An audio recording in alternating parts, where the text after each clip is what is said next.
Is your Spring Boot PR getting too many review comments? Do the reviewer keep on pointing out issues like bad method names, long method, magic numbers, poor variable names, and many other issues? Then in this video, I'm going to show you how you can fix those review comments. In this video, I'm going to show you how you can fix those before your code reaches the reviewer. Now, this is going to be the part 2 video. If you have not watched my part 1 video, where I have showcased the 10 most important code review comments and how you can fix them, then watch that particular video and then come to this particular video.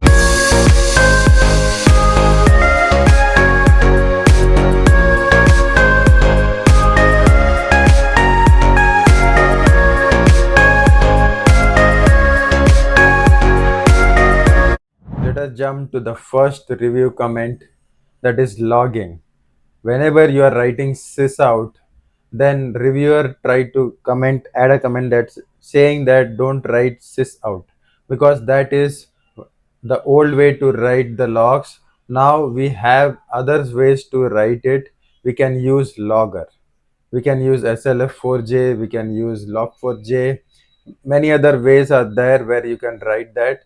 So always try to make use of the logger, because that is very handy. slf4j is a facade kind of pattern where you can actually make use of that, and you can attach any kind of logger over there.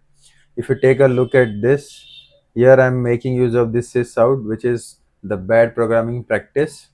You always make use of the logger. You can initialize that with the logger, with the class name, and then we can make use of boolean conditions. Whenever you are writing a method, inside that, if you are declaring this particular variables, let's say the boolean, and it is already, let's say, false or true, whatever condition is. If you take a look at this, I'm explicitly trying to write this condition and do the validation over here. But what you can do, this is a bad programming practice, because this is an unnecessary code you can do, because if else is already trying to look at for a true or false condition, and this is already a boolean condition, you can straight away ask it for, like, given this particular value. So that is redundant code, it is written over here. You can simply write it like this way. You doesn't need to write a true, because let's say you are comparing with true, then you can give the variable name over there. Let's say you are comparing with the false, then you can put the not over here, and then you can make use of it. This is going to be very handy, and also there will be no review comment. The repository with the naming, method naming. If you take a look at this, you will see that I am returning that particular new user over here. Now the method name is very wrong. There is nothing very much clear what exactly it is returning, whether it is returning the user, whether it is returning the user data, whether it is returning some single user. It is not giving an idea of it. So this is very bad convention in Spring. Whenever we are going to declare a method like this, always try to be very specific. If you have looked at the repositories, those methods are always like this: find by id, find by that particular id, find by whether some descending order. There can be many conditions as well, but that is with similar syntax. Here you will see comments instead of the code smell fix. Now this method is not telling what exactly that it is going to get that material. It is very unclear, it is common unnecessary code also we have written here. So this method should be, name should be very self-explanatory. Here get user, but I'm using by using the id over here. That is the reason I'm having very specific implementation over here. Let's say you have a very large controller written, and you have n number of methods over there. Here if you see, I'm writing the get mapping, the user, and the method name, and I'm trying to do lot of validations, business logic, and the dv call itself in the controller, which is a very bad practice. What you can do is that you can define that separate service and other repository. That level of layers are defined, and where you can do that, because writing this way is not only a bad practice, but also you should have follow the single a responsibility principle where it will be using only those things which is intended to do. So controller is only intended to take the request which has occurred and then it forwarded to the service or whatever layer. So it should do its functionality. All the validation and this business logic kind of things can be taken in the separate layers. So move the logic to the service layer. That is basically the crux of this particular review comment. So always try to write like this. You call in the service and then you do the rest of this particular activity, the business logic over there. If you are writing lot of code, there might be a possibility that you have written a variable name, you have written it, but there is no usage. Okay, you see it is showing the comment, but in many whenever you are not using any editor, then you will not get an understanding this particular variable is not being used up. So always try to see try to make use of the IDE also, which is compatible, which shows you all these particular comments as well.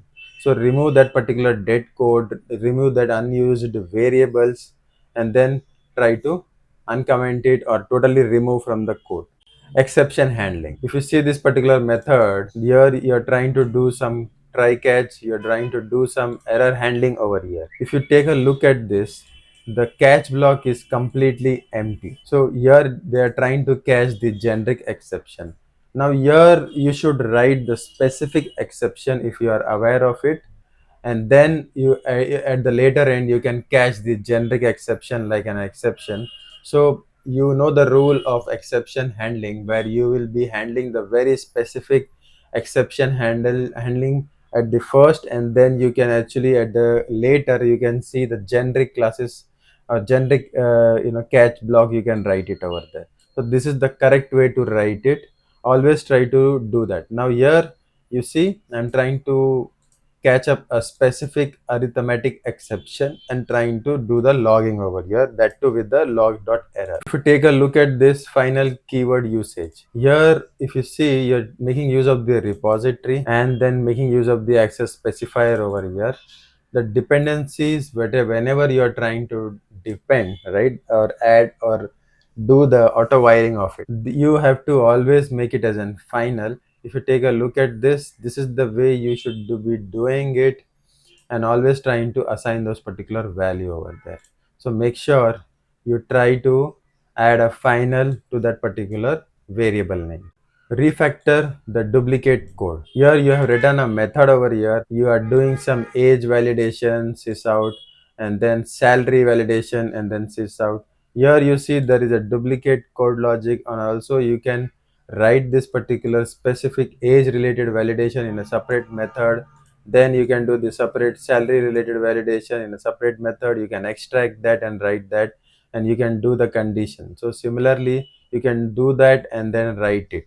So make sure your code looks very clean and concise, and also it is segregated with some particular section wise. Whenever you are defining the constant, then it should be defined in a particular way. Here you see I have written this particular constant in an incorrect. Whatever I am trying to do here is that I have defined this particular thing in a constant. Here it should be always private, static, and final, and also it should be always in the capital. So define that particular certain naming convention, so that whenever somebody is using it, then they get to know that this particular constant of that particular class, and they also easily remember that. You can define, this is the logical name. Whenever you're trying to say the age, it's a generic and it doesn't know that you are using it for a certain validation. You can actually clearly identify, and it says that this is the minimum age, not just age, it's a minimum age. I hope I was able to explain you the code review comments and how you can fix those. If you see, I have covered in the previous video and the current video about clean naming conventions, small and the focused methods, no magic rule values, and then the proper access specifier, making use of the enums instead of strings. Also the constructor based injection, you have to refactor your reusable code, and also no dead or duplicate codes in your code. If this video has given you some value, please give us a thumbs up. Also don't forget to like, subscribe, and hit the bell icon. Thank you for watching.